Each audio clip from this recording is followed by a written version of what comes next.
So I'm going to make the best video I've ever made right now.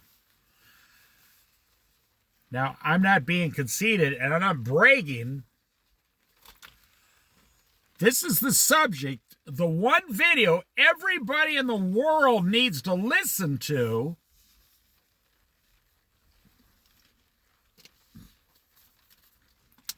But of course, the video will never go anywhere. I mean, this video will get less than 20 or 30 hits. Which tells you the state of the world.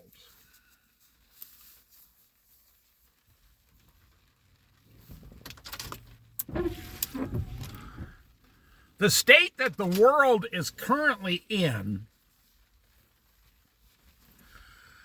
Now, let's get into it slowly here. You know, of course, I'm looking at this from an American Christian point of view. But it's really true all over the world. And what I'm going to talk about is actually true with Christians and non-Christians. And what I'm going to talk about is also the reason why everyone is failing or struggling.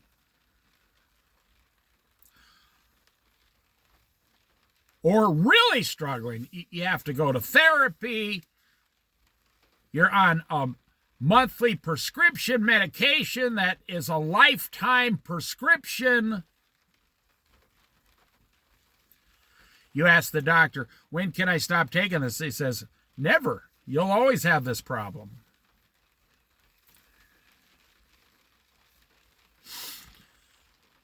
They're putting people on lifetime prescriptions. The pharmaceutical companies are running the doctor's offices now. The doctors aren't running the office. The pharmaceutical companies are running it. And they have a girl up front on the computer that runs all the money. And that's how it works. Even doctors will tell you this.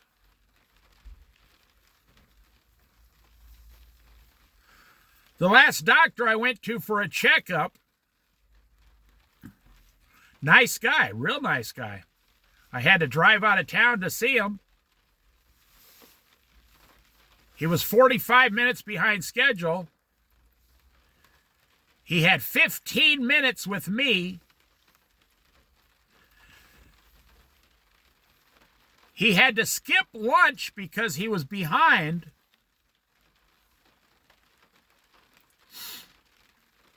He works 10 hours a day, and he saw like 35 to 40 patients a day, 15 minutes each.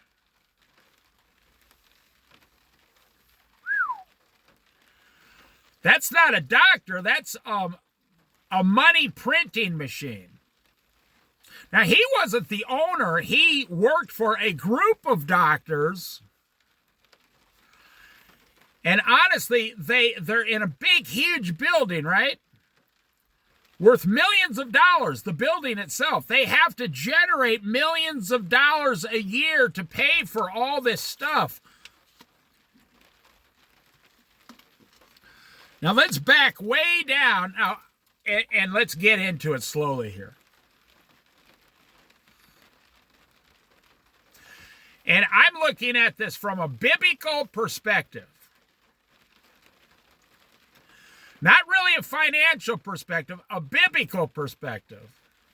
I'm looking at it from the perspective of your soul, S-O-U-L.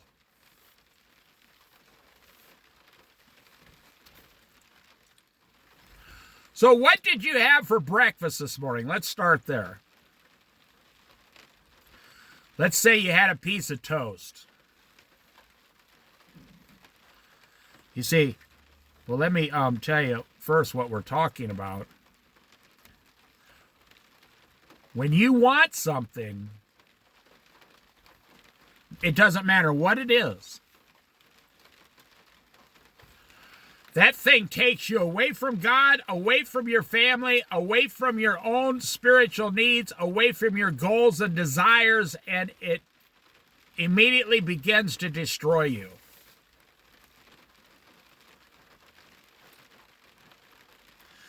It doesn't matter what it is that you think you want. Now let's start with this morning, a piece of toast. Okay, well, first thing you need to do, now this is really crazy, that this is the world we live in, and this is why the country is crumbling under our feet, and most people don't see it. I would say 80% of people don't see it. About 20% are waking up and saying, I think the ground we're standing on in America is crumbling.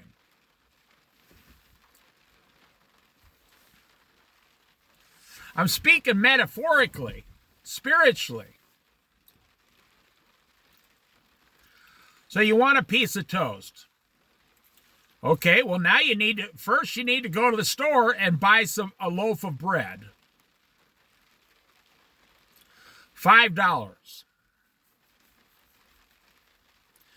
Now I want you to think about what is required for you to want a piece of toast.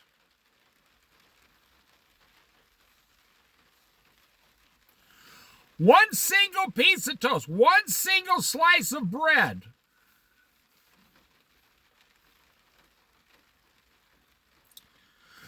So you have to go to the store and pick up a loaf of bread, which is, if you get the really crappy bread, white bread, it's like $4.50 a bag. If you get the medium, somewhat good for you bread, it's $6 a bag. If you get the really good, like artesian breads that are healthy, it's up to $9 now. So I'm just going to say $5. One $5 bill. You need bread, and so you go to the store and you say, okay, well, you got to back up first. Before you buy your bread, you're standing at your house. Good morning. I desire a piece of toast.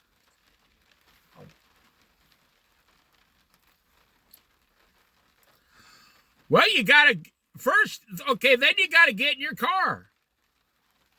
Well, we'll get into that. You drive yourself to the store. Now, wait, you needed gasoline. Now, wait, no, you can't. You're in the store. You need $5 for that bread. Now, hang on, back up more, because you got to get the $5 first for the toast, and you got to get the $5 for the gasoline. And you got to get another $5.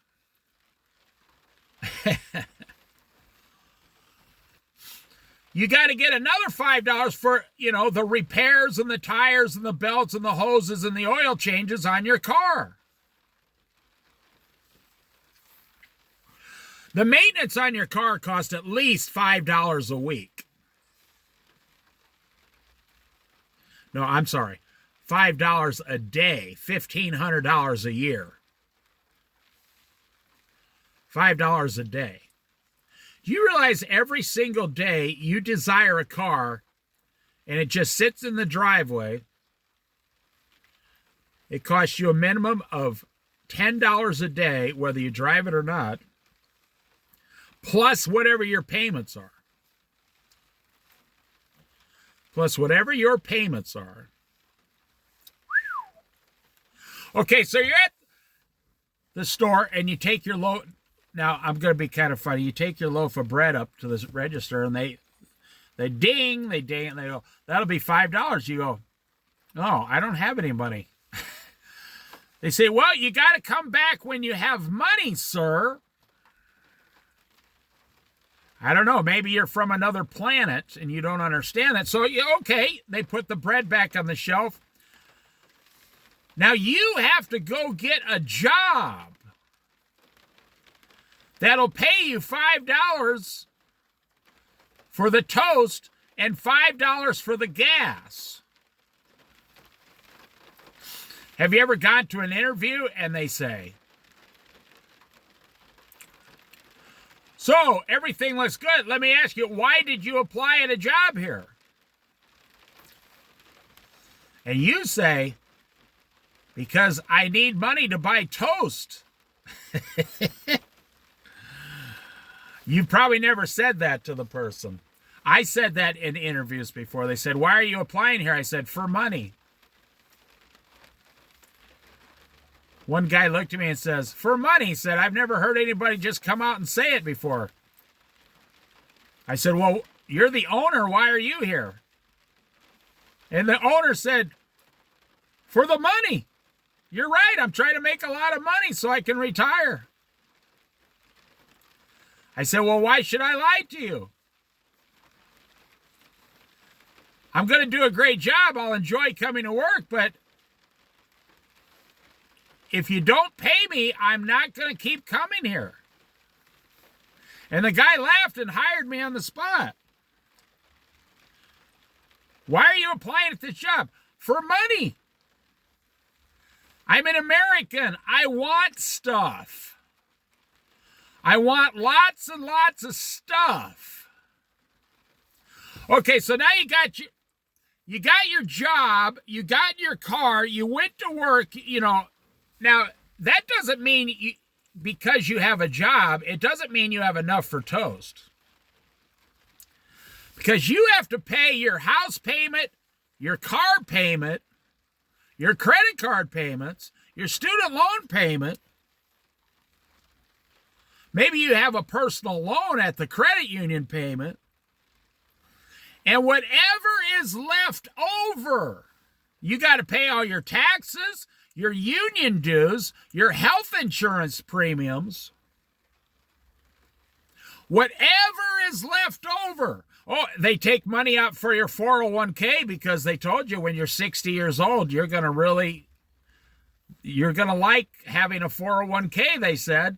Even though they're going to come and tax it, 20%, 25%, depending on your financial bracket. Most people don't understand how 401k, it's just income. So if you go out and make $80,000 or $70,000 that year, and then you pull your 401k out,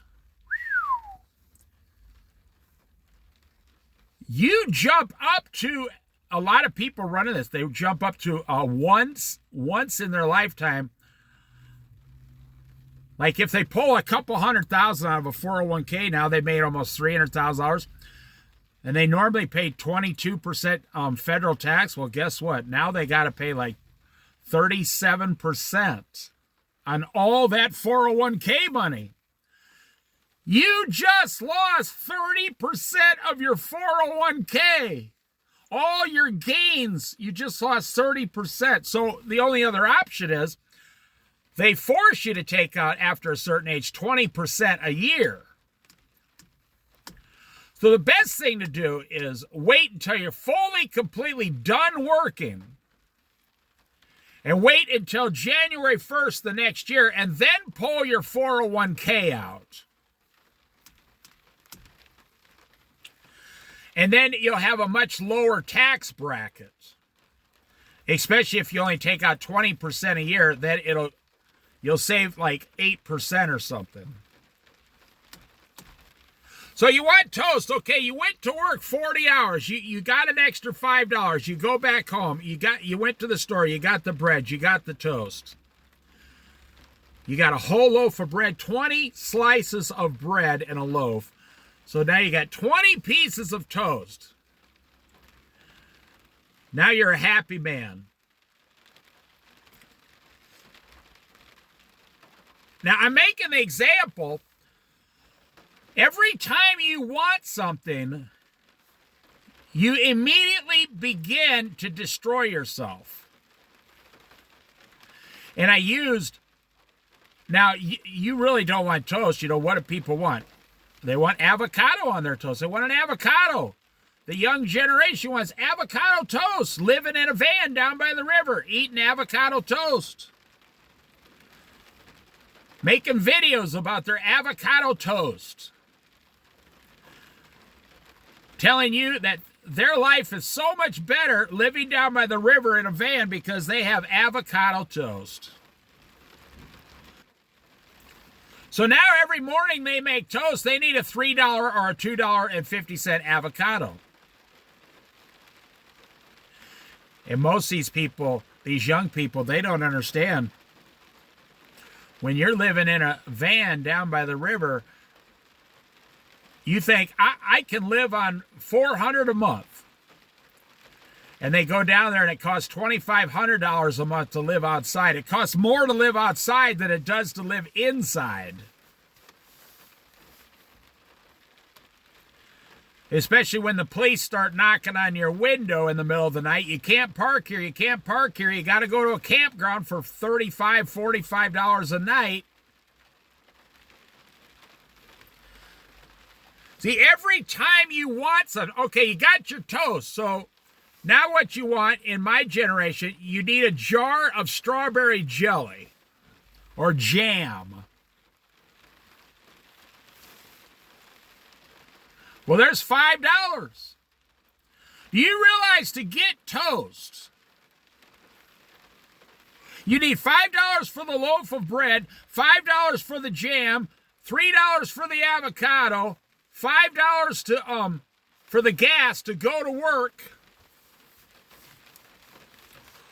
All of that to eat toast.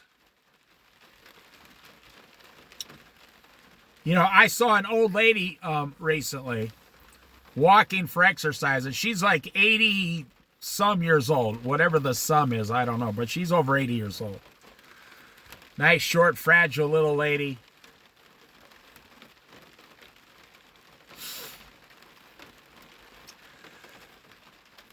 And she is just happy and content to be walking in the rain. She's got a raincoat on. She's got, you know, she's just very happy to be walking in the rain. She doesn't have anything with her. No purse, none. She's just probably has her house keys, and she lives around somewhere, and she walks like 3 miles at like 82 years old, slowly. And she just wakes up. I just want to go for a walk. And the other day I saw her walk by this woman who was like 55 years old and still working in the corporate world, and got out of her $70,000 SUV near the old lady.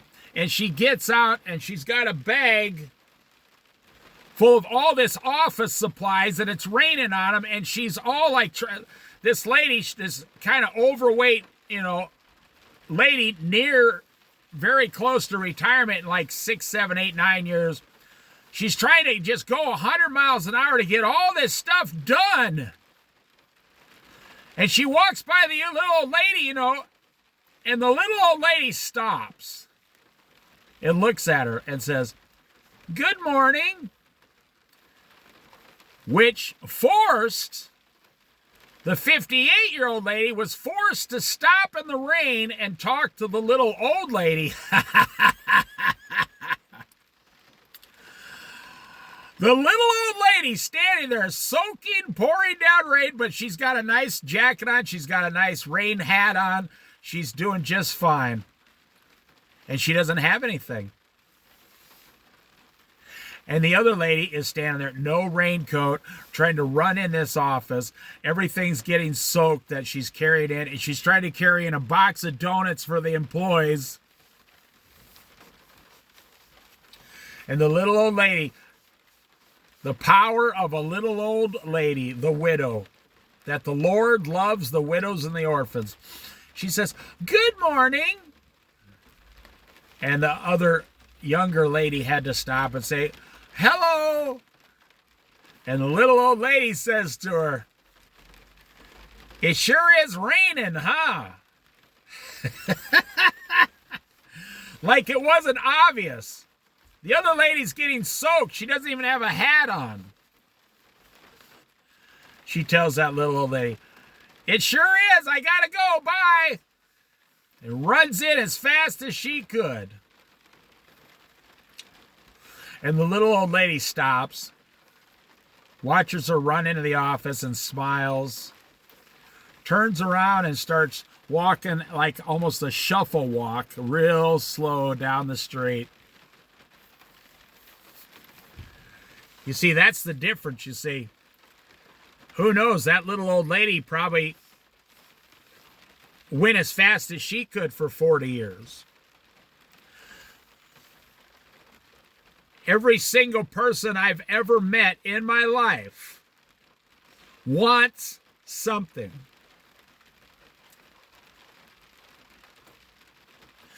I've never met a person, including myself, that didn't want something. Even if it's just a piece of toast. And in today's society, well, you know, that toast story is actually worse than you think.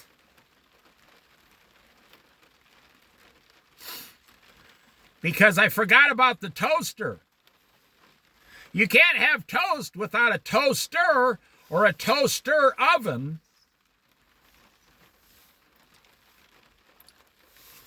So now you got to have a $35 toaster.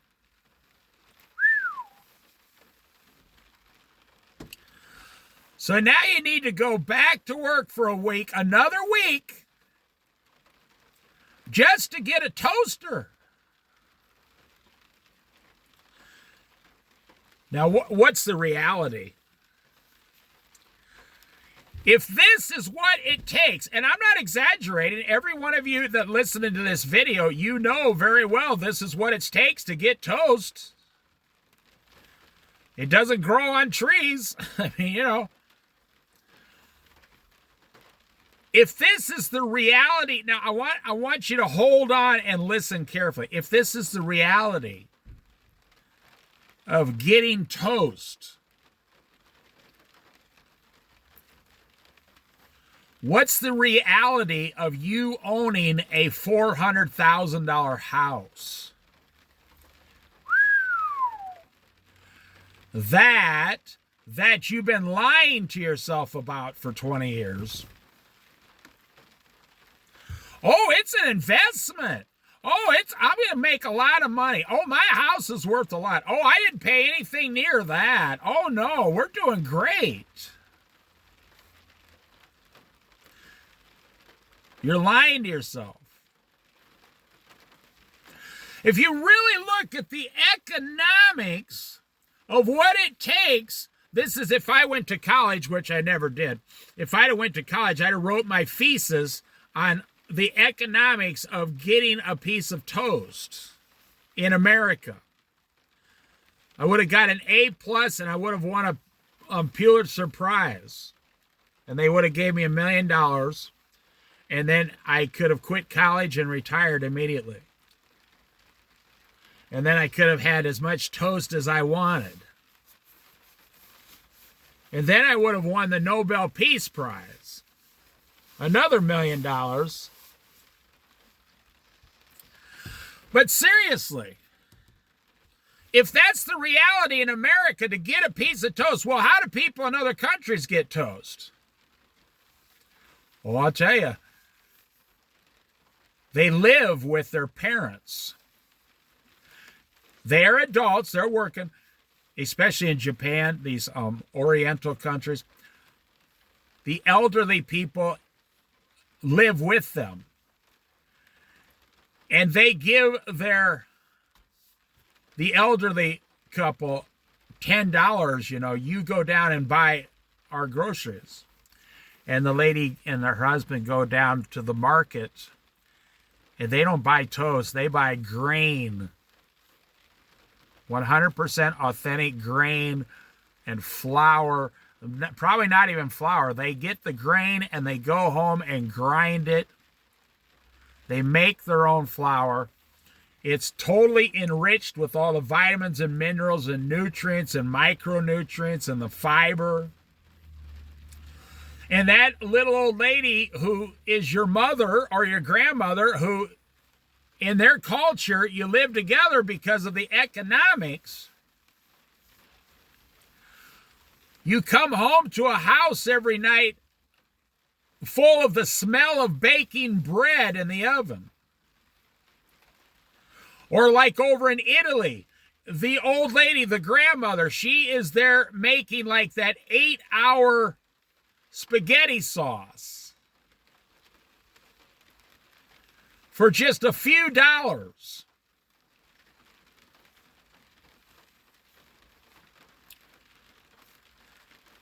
But in America,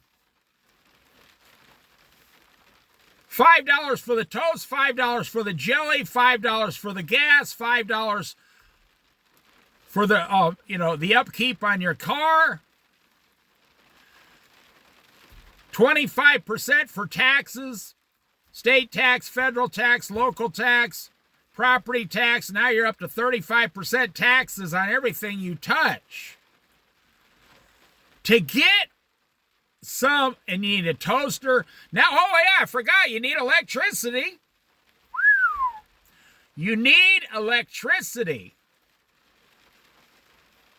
I forgot about that. In America, that's $150 a month in a household.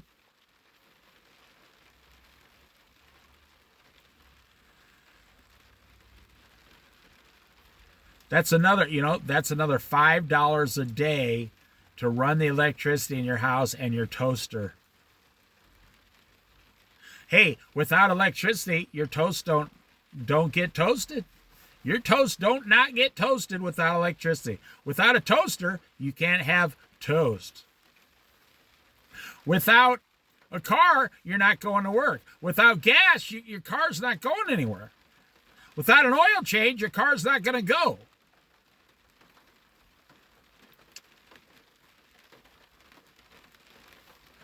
So then you look at the reality of you owning a house. Now, you may have bought a house 10 years ago, $250,000 at like 4% interest, maybe even 3.5%. I don't know, that's pretty good. 4% interest, and you think you hit the jackpot because your payments are only $1,200-1,400 a month, but then you got $1,000 a month for the upkeep. Today, people are buying $450,000 starter homes. It takes $1,400 a month for the upkeep of these new houses. Look it up. I looked all these numbers up. Your house costs $4,000 a month minimum. So you can sit in that house and eat toast. So you can sit in that house and eat toast. And then your husband comes home, knucklehead, 28-year-old guy, Hey, I make good money as construction. I need to buy a $95,000 truck. A big old Duramax. And his 25-year-old wife is with 2 kids is going, what? How do we afford that? And the guy says, don't worry about it. The truck is practically free. I'm going to make money on this truck. It'll be like paying for itself. Well, even if that happens, you're going to be paying $120,000 with the interest. Let's look at the spiritual side. Well, now you back up and say, you got a car, a truck. Now, your wife, you're not going to tell your father-in-law and your mother-in-law, I own a $90,000 truck, but I won't let my wife and kids drive around in a $40,000, minivan. So now you got to buy a $40,000 van.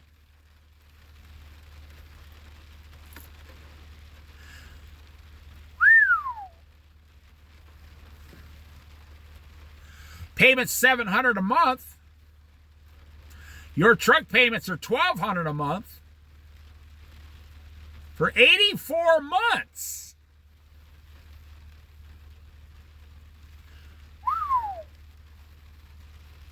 Look it up. Look up on YouTube how much people are paying every month for all their payments. I saw this girl who works at a car dealership. She owns 3 cars at the place. She bought 3 car payments. She works there. She's a car salesman. She owns 3 cars and 3 car payments.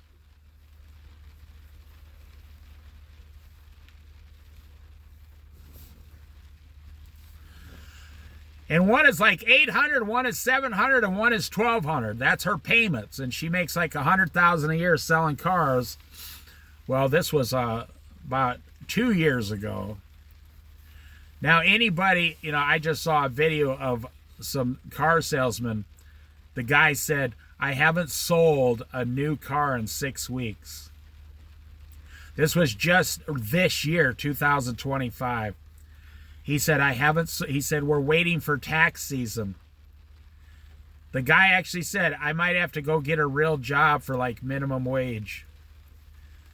He said, "The last 3 years, we were all making $100,000 a year in commissions selling cars." He says, "None of us have sold a car in 6 weeks." At a full dealership, Chevy, Ford, Dodge, GMC, Mitsubishi, Toyota, they're not selling anything. I woke up this morning driving down the road. It's Monday morning, 9 a.m. It's raining. It's the last week of February. Nobody. I saw one other car go by me. I went up to the big box store at 9:30 in the morning. They had like 12 cars in the parking lot. That was it. And all they were doing is buying groceries. People don't buy other stuff anymore.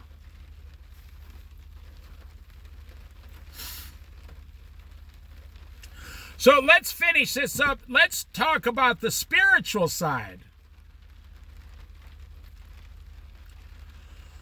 And this is the part I'm talking about. The minute you want something, that's the minute it starts to destroy you. How many people got divorced after 20 years of marriage? Because the wife wanted one thing and the husband wanted something different. Which is really crazy. So then they take all the stuff they accumulated. All the money, the 401ks, the CDs, the house, the value of the house, the cars, right down to, the goldfish in the fish tank. And they start splitting them all up. She's got lawyers and he's got lawyers. And they start splitting everything up. Why? Why does that happen? Because she wants something that he doesn't want, and he wants something that she doesn't want. And they're so adamant about it, they become angry. And when you become angry, then you become divorced. Then you got this person who, you've been in love with, an average relationship or marriage for 20 years. An average relationship, marriage for 20 years, and you tell that person right to their face, if you don't give me what I want, I'm going to take half this stuff and leave. I'm going to go out, get in the car, and drive down that gravel road. And I'm going to drive to my best friend's house and live with her for 6 months. And I'm leaving you. And the guy says, well, go ahead. I can't seem to please you. They divide everything up, and then a year later, they meet someone else who says, hey, hi, my name's Roger. I'm from France. And I got a bottle of wine and this bread here that I go home and make toast with. Oui, oui. Oui, oui, baby. and you meet someone and completely start all over again.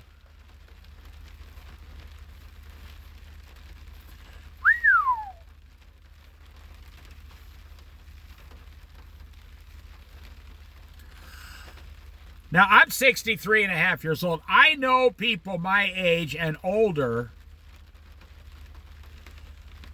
who have a boyfriend or a girlfriend because they've been married and divorced 2 or 3 times, some of them, or once or twice, and then they go out at 68 or 70 years old and get a boyfriend. I mean, what is this? You know, you're not 10 years old. This isn't this, you know, the 5th grade.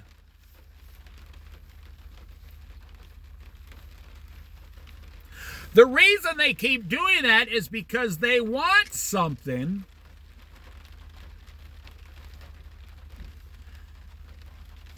And they have convinced themselves that they want that thing so bad that they're willing to get rid of their spouse, their children, their job, their house, the goldfish, the toaster, the car, everything, just to have this one thing that they desire.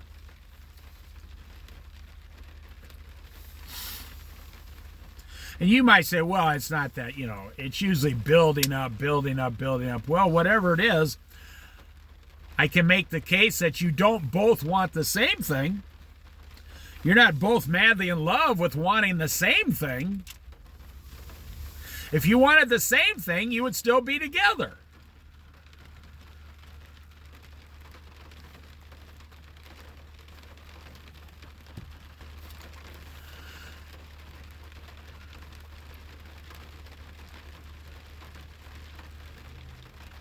I actually knew a guy once. This is a whole different story. I knew a guy once who, he was married. He was like 40 years old. He comes home, tells his wife, I had an affair, I got another girl pregnant, and I want the girl to come and live with us while she has the baby. And I want to be married to both of you. Now, the guy was a total dumbass idiot. Come home with a pregnant girl who was only like 24 years old. He said, I got this girl pregnant. And he brought the girl home to his wife. And said, she has no place to go. I want her to live here with us. And I'll have 2 wives. Can you even imagine? But you know, in the Old Testament, that's what some of the Jewish men did. When they went off to war, they'd come home with a new wife and tell their wife, hey, I got a new wife. I want 2 or 3 wives now. I bet you that didn't go over very well with those Jewish women. No. I bet literally there was hell to pay for the rest of their life.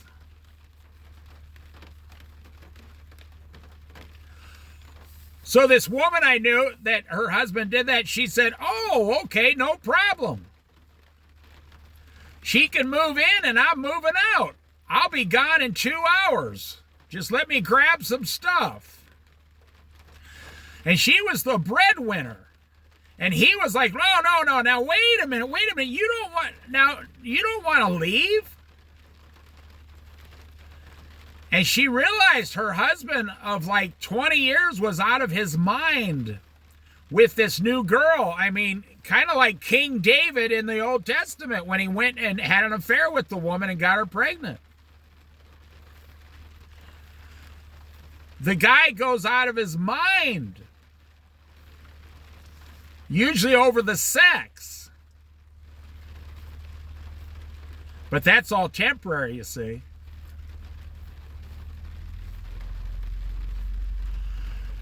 And this girl I knew, she said, okay, goodbye. No, I'm not going to let you have two wives in the same house. Are you stupid? So the guy, so now he had to go get two jobs. And he has to pay child support to that girl because they broke up. And now he's got a whole nother wife that he got pregnant and they still live together.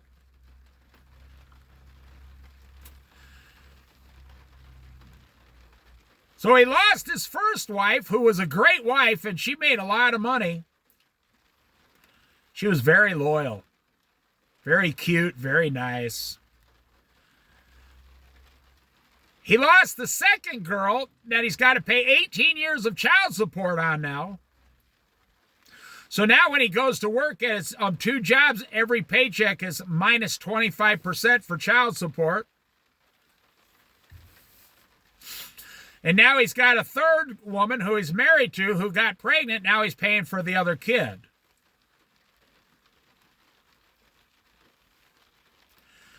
And he's about 45, 47 years old now.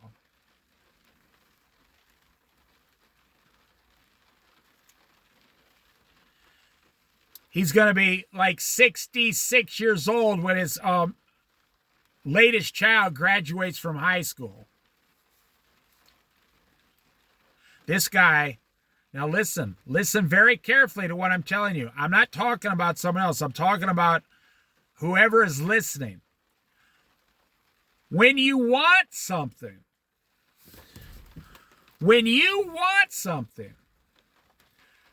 that's the moment you start to destroy yourself financially and spiritually.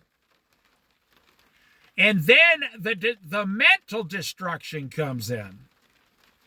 You're destroying yourself financially right away. Well, you might not be destroyed. I mean, you might be like the average person. You're willing to work 55 years of your life to keep eating toast. So you're never really destroyed. You just never really get ahead. And by the time you retire and get ahead a little bit, you think you are. Well, they raise the inflation on everything 30% like they just did over the last 6 or 7 years here. And now 50% of all the money you saved your whole life is now gone because of inflation.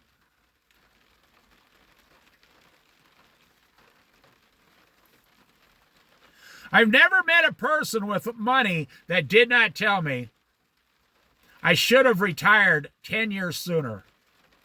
I should have sold everything. I should have got a one-bedroom cabin in the woods in the middle of nowhere, an old 4x4 Jeep or whatever. That's what they tell me. And I should have lived out there on $10,000 a year and just quit. But you see, you got these houses and these cars and all these things in town, and every time you wake up, you say, I want a piece of toast for breakfast. Like, that's $27. I want a coffee on my way to work. That's $27 more. You say, what am I talking about? Coffee's not $27. Well, if that's what you're asking, then you're not paying attention to what I'm saying.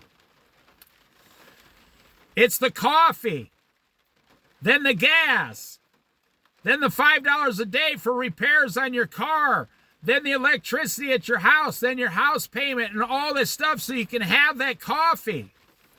Everything is connected. Well, you say, well, I already got all that stuff, so I just want to pay $5 more for coffee. No, you would be better off to live in a $30,000 log cabin 28 miles from nowhere with a couple 4x4s and a fishing boat on $12,000 a year.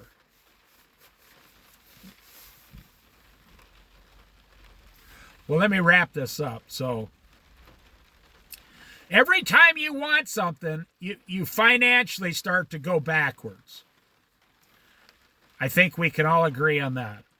And when you financially go backwards, you have to go make that money back up, and you have to then, your time, you have to spend your precious time, because time is the one thing God's not going to give you more of. When you die, when you're at the end of your life, God's not going to say, well, I'll turn you into a 20-year-old and you can just do it all again. No. When your time is up, it's done, it's gone. If you sit, in a trailer in the middle of nowhere refusing to work, you can never get that time back to go to work and make money. Or vice versa, on the other side of the coin, flip the coin over, flip that avocado toast over.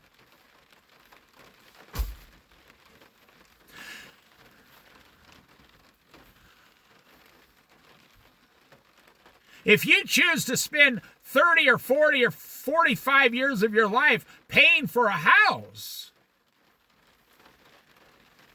even if everything works out perfect for you, guess what? You can never, ever get your time back. Go ask any old person. Ask any old person over 70 years old. How much are you worth? And whatever they say, 100,000, 200,000, 500,000, whatever they say their number is. And give them a choice. Would you give it all away today if you could have go back 25 years? Knowing everything you know now, but go back 25 years and enjoy life more. Because you just spent, all that time working 60 hours a week. You say, I don't work 60 hours a week. Oh, sure you do. You work 40 hours a week, and then your kids and your wife and your big screen TV and painting your house and the laundry, the grocery shopping. Everybody works 70 or 80 hours a week. When you add all your work time in and then all the stuff required at your house, everybody's putting in 75 hours a week. You sit in front of that TV at night looking at it going, oh man, I just want to relax. Do we got any more beer? Your wife says, no, you drank the last one last night. You were supposed to stop and buy yourself some beer on the way home. And the guy is like, oh, now I got to get back in my car and drive to the 7-Eleven. And I got to put out $24 for a case of beer. That's not relaxing. That's extremely stressful. Nonstop stress.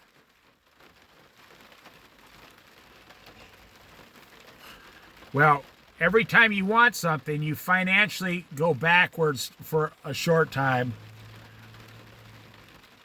Then you have to you lose, so you go back financially backwards. Then you have to lose some of your precious time. In other words, you're using that precious time to do something you don't want to do. So, for example, let's stick with the toast. You want the toast, but you don't want to give away 3 hours to go to work to get all this toast and the jelly and the avocados and the jam and the strawberry, all that, the gasoline. Every elderly person I meet gets up in the morning and makes themselves coffee at home,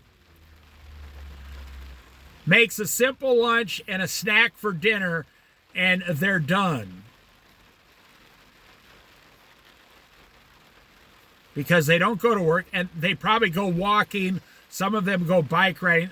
Very few of them go down to the gym as an elderly person.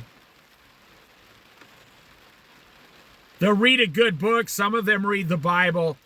Very few of them even look at their TV anymore. Everybody I know over 60 years old thinks TV is just like the dumbest thing they ever got involved with. I'm not just saying that because of me. I haven't owned a TV in 23 and a half years. I'm talking about all the people I know over 60.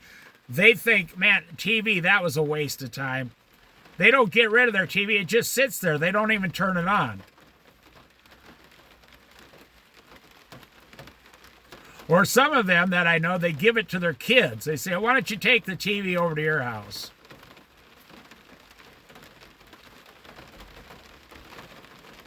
All they want to do is play with their grandchildren, go on a bicycle ride, get rid of some fat on themselves, kind of strengthen their muscles and bones and their joints, put their money in a FDIC safe insured place. They want to spiritually grow back to all the things they spiritually lost over the last 40 years. You know, I've made the case on these Bible studies many, many times, and many of them. You're better off at 15 years old than you are at 45 today. And now the average person, well, no, yeah, because, you know, our parents paid for everything.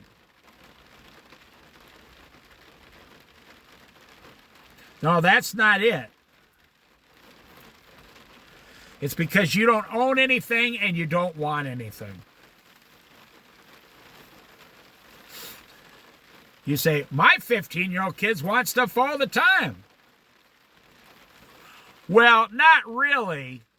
If you look at what they really want, they really just want a phone, a computer for games, a couple things in their room, and then food. That's about all they want. They really don't want as much as you think they want.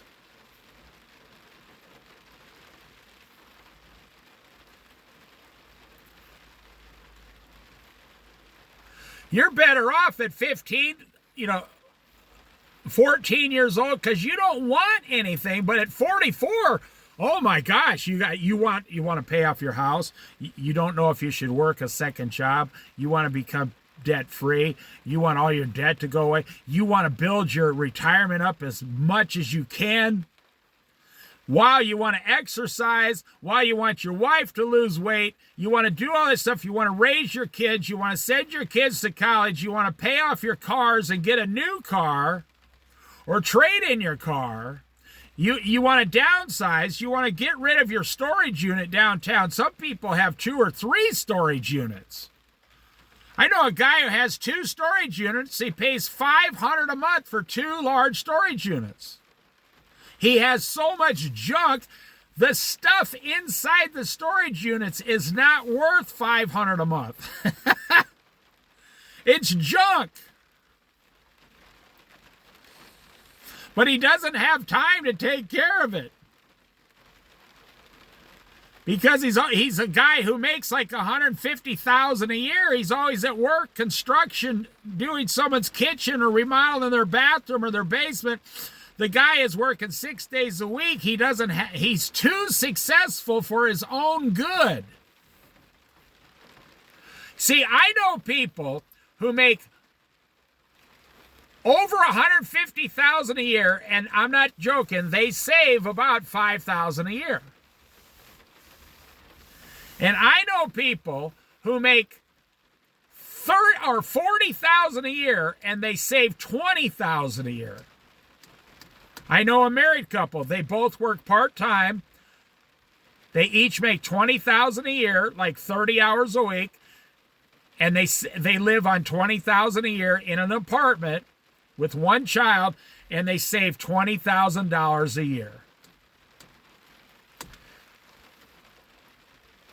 So how could the guy make $160,000 a year, only have like $50,000 in the bank? And my friends who make $40,000 a year, they got like $250,000 in the bank because they've been doing this for a long time. And the guy making $160,000 a year has to work 60 to 70 hours a week. My friends and his wife each work 30 hours a week. And the rent is only like $900 a month. They got rent, no car payment, rent, cell phone, one cell phone. He does have a TV, but it's an old, like 18-inch. It's got a little yapping dog, a cat, and they both work part-time. They both bring home after tax $20,000. They save her entire salary every year, $20,000 a year.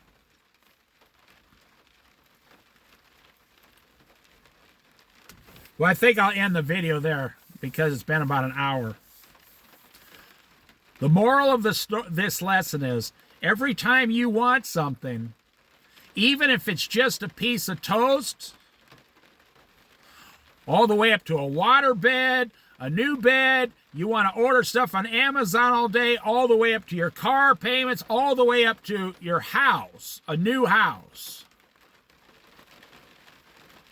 I heard a lady call a financial program the other day. She said, I want to know if I can buy a house. And they said, okay, well, let's talk about it. How much do you owe? How much do you make? I mean, it's pretty relatively common sense.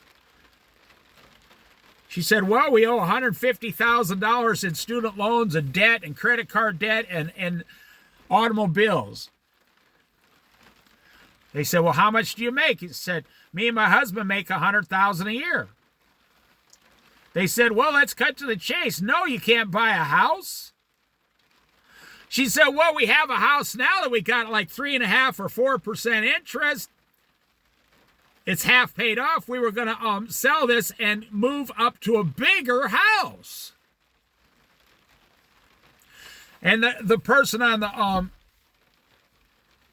the money show said, the expert, he said, what do you need a bigger house for? The lady says, because I want one. I just want one. That's why I want one. So the guy broke it down financially for her and said, you won't even qualify for a bigger house. You don't have the income. He said the only way you'd qualify for a bigger house at the bank is if you pay off all your debt of $150,000, become 100% debt free. Then if she said she wanted to buy a $500,000 house in their area. Okay, so $500,000, he says, then you're going to need 20% down, so you're going to need about $100,000 down payment.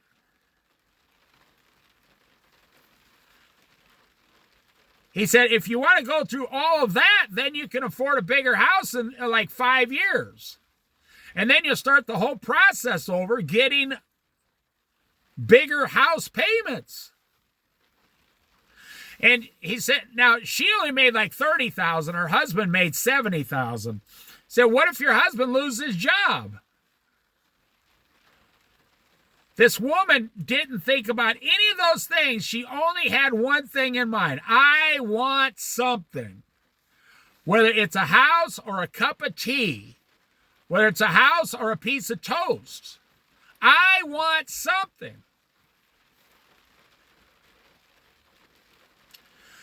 As soon as you say that, you go backwards financially. See, God knows this. The Bible knows when men or women want something, that's where the destruction in their life begins. Now, you could say, well, doesn't God want to give us? Yes, let God give it to you for free. Right, you're right. Let God give it to you. God has the ability to give you anything he wants.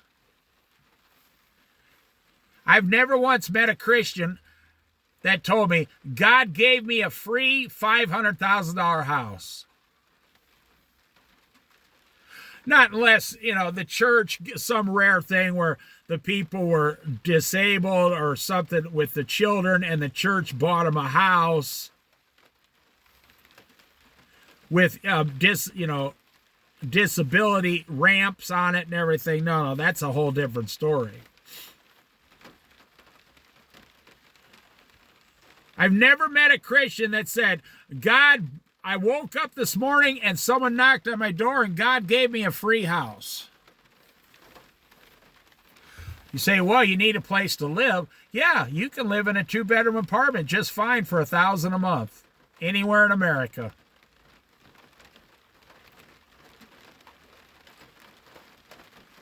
You know, as far as automobiles go, poor people take automobile payments. Rich people pay cash for used automobiles. I know so many rich guys driving $8,000 cars. I can't, especially out here on the coast. Now, there are some rich guys, you know, they'll spend $120,000 on a Corvette, but they're worth millions of dollars. I know quite a few rich guys, more than the average person. They drive $8,000 used cars with 150,000 miles on it. How do you think they became rich? They're greedy. And they know it. I mean, how do you think these guys got all their money?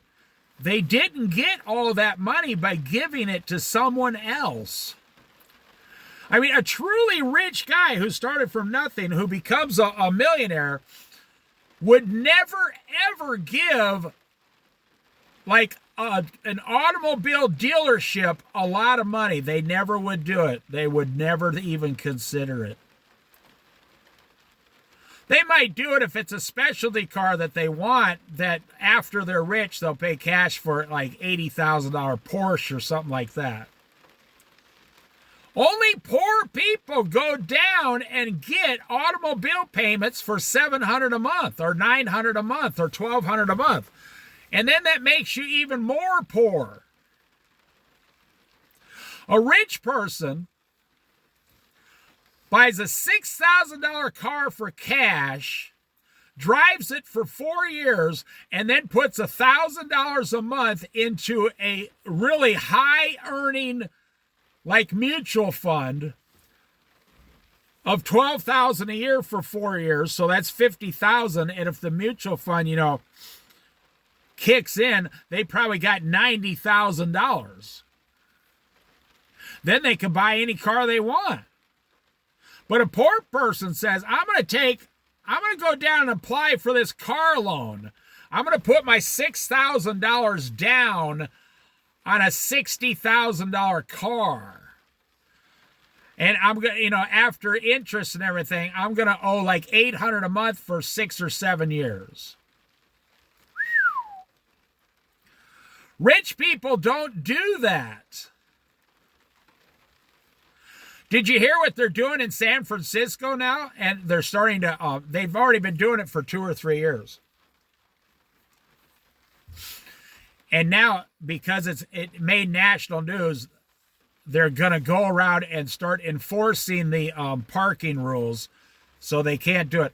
So what's happening is rich people. That's how you become rich. You're greedy. Now, they give away a lot of money. I'm not saying that. They give it to charity. They don't give it to other businesses. You know, like, let's say a lady owns a gift shop. She doesn't go to other gift shops and pay the price to buy stuff. No, she gets it online for 30% of the price. She's not going to go to somebody else's gift shop and give her hard-earned money to them.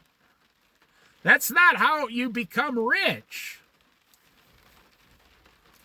So in San Francisco, for the last 3 years, rich people, they have like these $50,000 or $60,000 trailers or RVs. So they'd park it on the street in front of their house. And they would rent it out for $1,000 a month to a family who needed a place to stay. Not homeless people, no. Actual families say, you can live in that RV for $1,000 a month. You can't come up here on my property. No, you can stay right in that RV for $1,000 a month and park your car in front of it and then go do whatever you're going to do. And they've been getting away with this for like 2.5 to 3 years, and now they're going to crack down on it. That's how rich people think.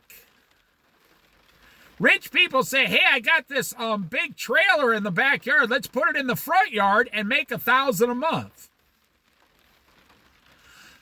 There's a lot of rich people in San Francisco. They just made like $40,000 in 3 years.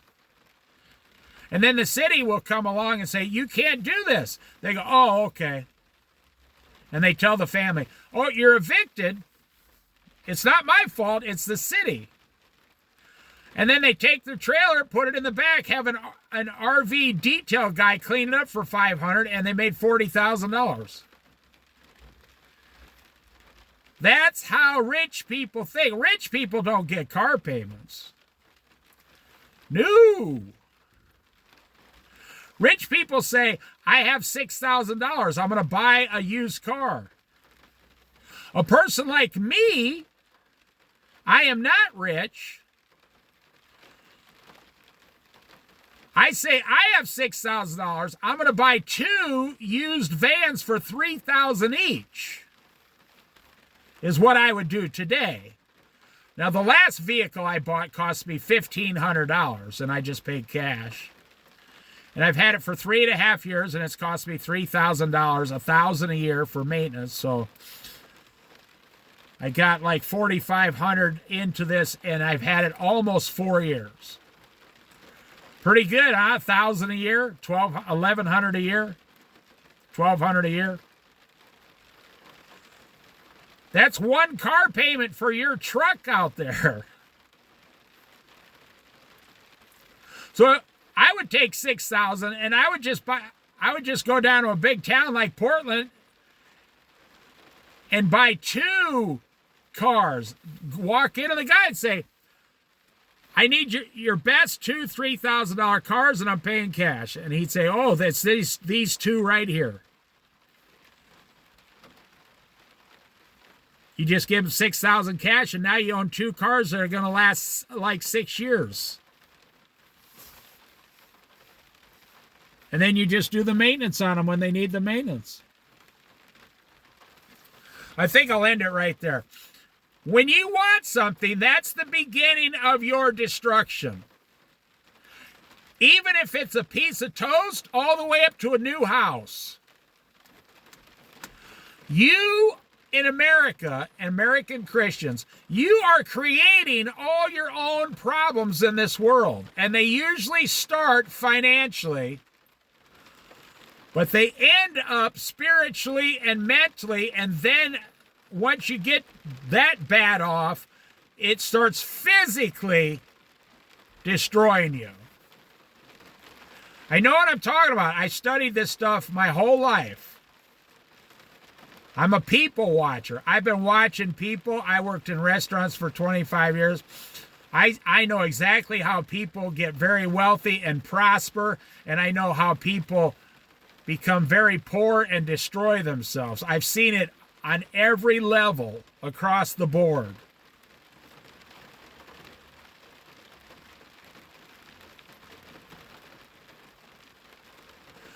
You know, the seagull out here flies around like a crazy seagull. We all know how crazy seagulls are. They're always fighting. I mean, just one little piece of bread and 100 seagulls are tearing each other apart to get that one piece of bread. Seagulls are some of the most beautiful birds when they're flying in the air. They're very beautiful and graceful over the ocean. But when it comes to brain power, they're some of the dumbest birds on planet Earth. And when it comes to walking on land, they're clumsy, they're dumb. When you just throw some like potato chips on the ground and 700 seagulls will and by the time they get done doing that, all the potato chips are smashed to smithereens, and now nobody gets any potato chips. You can throw some food out to 100 crows, and crows are extremely brilliant, and these crows, 2 or 3 crows will go in and get the food and take it away and eat some and hide some of it, while the other crows stand watch and guard, and they stand back, letting every crow takes turns. You'll never really see a crow attack another crow over food or anything, because they know, somehow they know, they're smart enough. It's a group survival thing with crows. Seagulls are like flying, seagulls are like big, fat, stupid flying pooping machines. So anyways, here's the point I'm making. I watch the seagulls. They never get enough food. You know, a seagull can eat a whole chicken bone, and the acid in their stomach will dissolve the bone into nothing. Humans can't do that. We don't have that kind of acid in our stomach. A seagull has that special acid in their stomach, their digestive system, because they were supposed to eat a lot of fish, which has a lot of bones in it. So God designed them to be able to digest and bring the acid down and dissolve the bones also.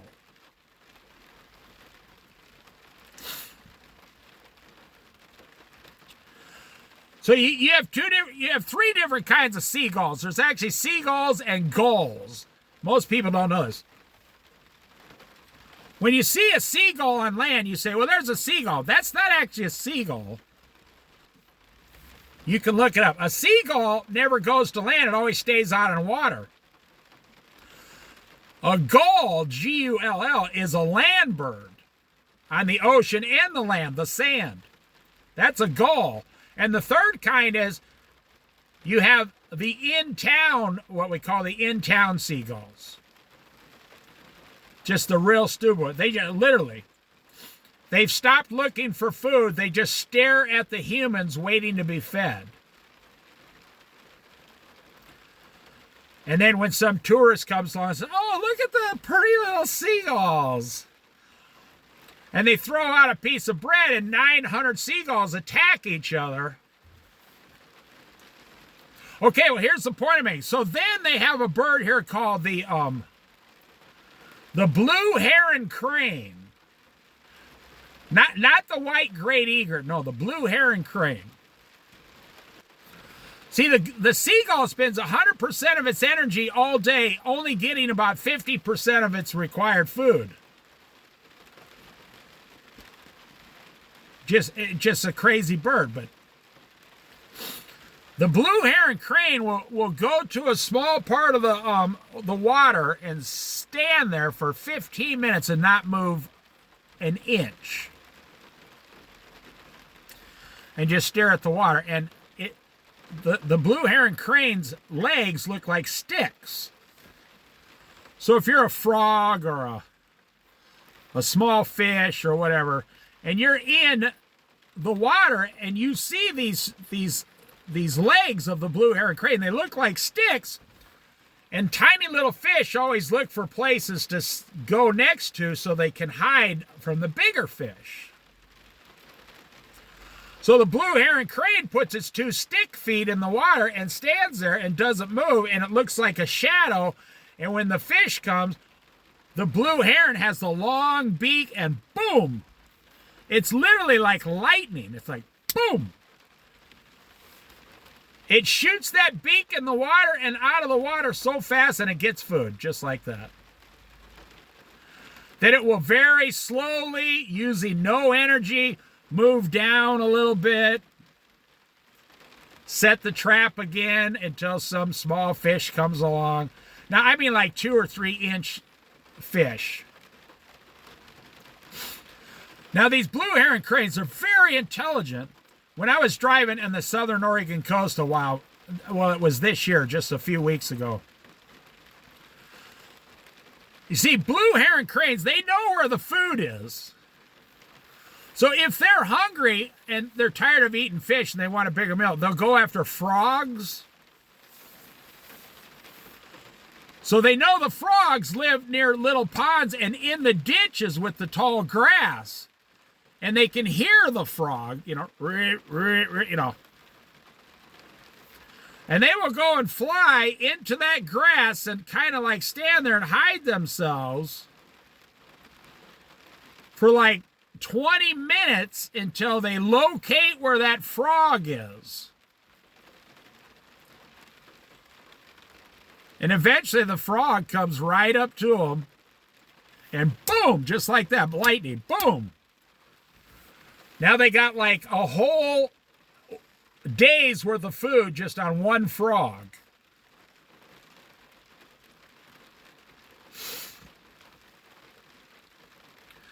You know, it's funny, like in Iowa, when I was growing up, my grandpa taught me this.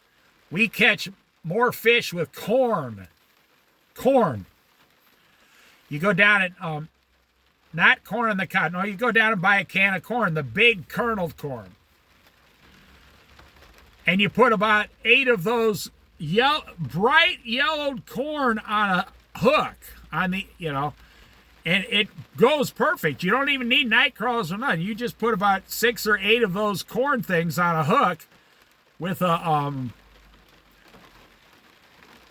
weight, a sinker, and you go out there, you throw it out there, and that corn floats around, and fish love that corn. They love the color of it, the yellow, and they love the smell of it. I catch most of my fish on a can of corn. I showed that to my buddies once. They didn't believe me. Because all the people I used to hang out with were stupid. Like myself, I say. We were all stupid, but I knew this trick from my grandpa and my dad. They went down, well, we're buying night crawlers, we're getting this, we're getting fancy lures. And I said, well, I got my bait. I brought a can of corn. They thought I was going to eat the can of corn. It was funny. I said, well, if we don't catch fish, then I'll just eat the corn and I'll still be alive. And they said, well, that's kind of smart right there. I said, or if I use just a few of these kernels and I catch 2 or 3 fish, then I will be eating fish with a side of corn. And you guys won't. And I threw that out there, that corn, and boom. That catfish, boom, comes right up on that corn. They got great smell. And my buddies are trying to catch fish, and boom, I pull out another catfish. Boom, I pull out another catfish. Boom, I pull out another catfish. They says, hey, give us some of your corn. And I said, nope, go buy your own corn. I mean, we were young, Of course, we all shared the fish and everything anyway.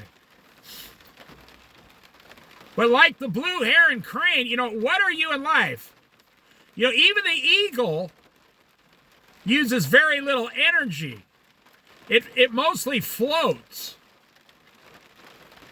And when it sees what it wants, boom, it gets it and goes back to the nest immediately. The blue heron crane uses very little energy to get everything it wants.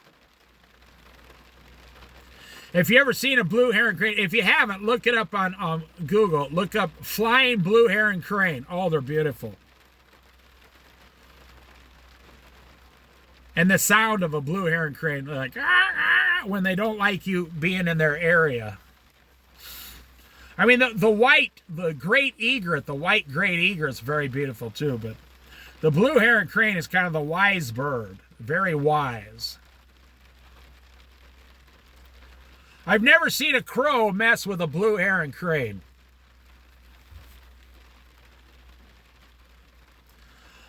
Or are you a seagull? This is what the average American Christian is doing. They're like a seagull. You fly around using 100% of your energy to get 50% of your requirements. Just remember this lesson. Every time you want something, whether it's a house or a piece of toast, now you know what's really happening as soon as you want something. That is the beginning of, I want something. Well, now you got to go to work. You got to give up your time. You got to give up your money. You got to give up your energy. You got to do all these things when you want something. And then what happens is, in today's society with inflation, you can't keep up. There's no way the average person can survive what they used to call the American dream, with a 3-bedroom house, big yard, white picket fence, new car in the driveway. You can't do it. When I was growing up, all that was available on one income.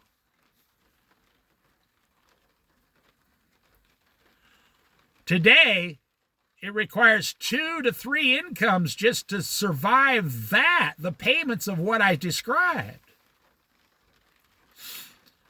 Well, then what happens, because you don't get 8 hours a night sleep, so now exhaustion sets in.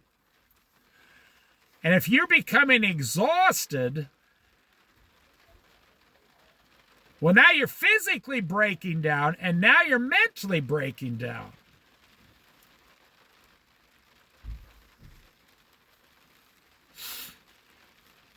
And then boom. I mean, that's how you know you are completely on the wrong path in life. You don't have enough money, or you got too much money and you're giving it all away. You give away all your time. You have no time. You don't read the Bible. You don't pray. You don't spend time with your spouse, like romantic time with your spouse. Staying in love with your spouse. You don't spend enough time teaching your children the Bible like the Bible says you're supposed to. You don't read the Bible. You don't have any investments because you're giving all your money away to the bank. And now that's like a good therapist will recognize immediately what level you're at. Like someone comes into a therapist's office and they say, well, let me tell you, or tell me about yourself. And then they say, oh, okay, well, you're all the way to mental exhaustion. You're past physical and all the way to mental. Or, okay, you're just in the financial stages becoming physically exhausted. And so then they prescribe the treatment, which really the only thing you could do is stop doing what you're doing. I know people who worked for 45 years, from 20 to 65, and then they retired, and they had good money, and they went home retired. They were debt-free. Their house was paid. You know what they did for 6 months? I bet you know exactly. You want to know what they did for 6 months? They slept. I've talked to them personally. I say, what'd you do on your 6th? This was when I was younger. I didn't know a lot of this stuff. Hey, you had 6 months off. What'd you do? They said, I literally slept. I went home and found out I was sleep deprived, and I slept about 10 hours a day for 6 months. And I said, are you serious? I said, oh yeah. They said, I'm a whole new person now. After 6 months, I lost 30 pounds. I downsized my whole house. I'm getting ready to sell my house. I don't want to travel anymore. I just want a 1 or 2 bedroom condo. And I'm just going to...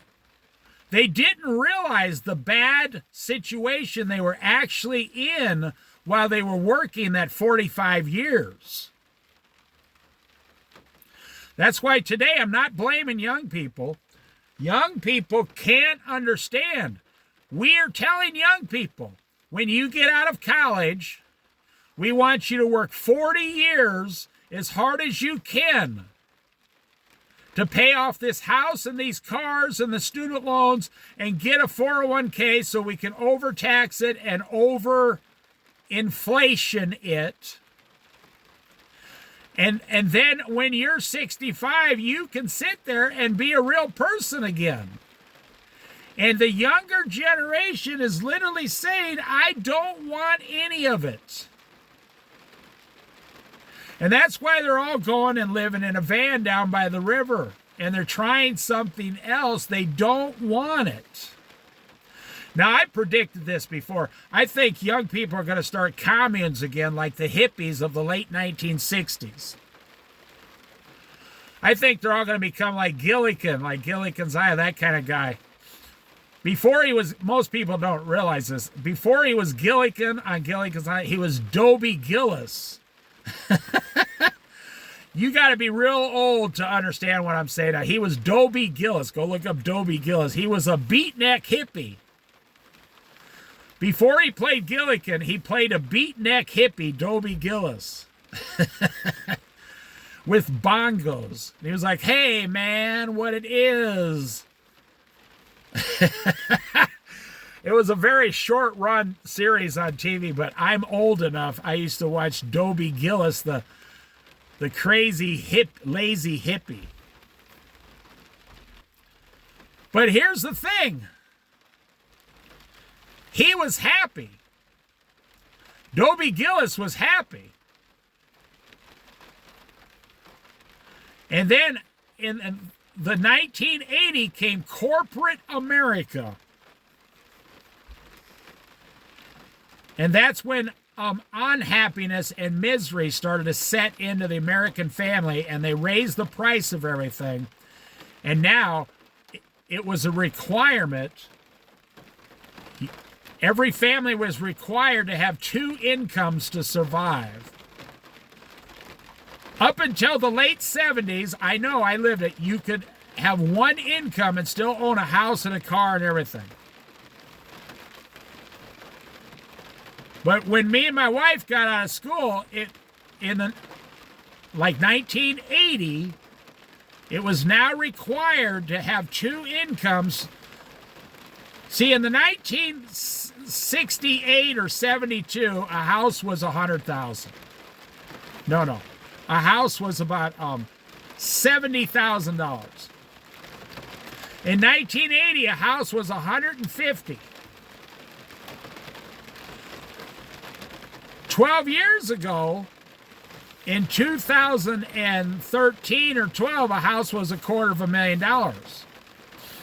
In 2026, a house is $400,000 to $450,000.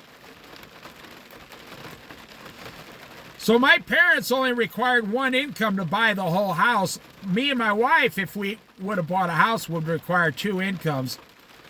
Today, you require 2.5 incomes to buy a house. Well, as long as I got you here, I might as well tell you. You know, I grew up in a time where you only ate meat on Sunday. It sounds crazy. The families before me, they had a pot roast every Sunday. And on Saturdays, today you ask a family, what do they eat on Saturday? Chicken wings, barbecue wings, pizza, fried chicken, burritos, potato salad. I mean, it never ends.